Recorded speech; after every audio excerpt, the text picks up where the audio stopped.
అలాంటి కోట శ్రీనివాసరావు ఇవాళ వెళ్ళిపోయాడంటే ఒక శూన్యం. కోట శ్రీనివాసరావు గారి స్థానం మాత్రం ఇంకెవరు పూరించలేరు, అది సత్యం.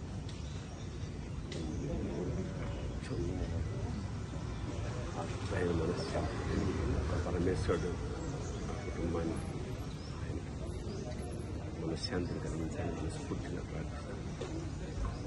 మాకు కూడా కొన్ని వందల వేల అనుభూతుల్ని మిగిల్చిన కోట ఇవాళ కూలిపోయి.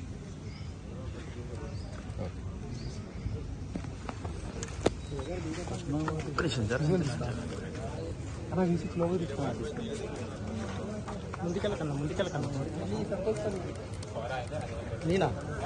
నేనేం చేశాను.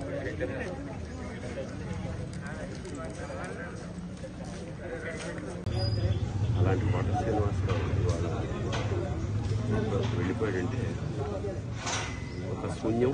కోట శ్రీనివాసరావు గారి స్థానం మాత్రం ఇంకెవరు పూరించలేరు, అది సత్యం.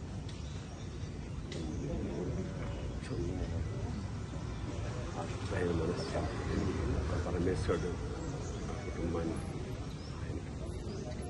మనశ్శాంతిని కలిగించాలని మనస్ఫూర్తిగా ప్రార్థిస్తాను.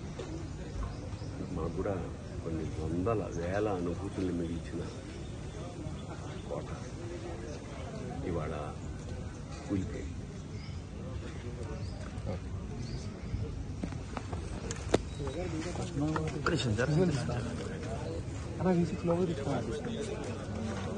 ముందుకెళ్ళకన్నా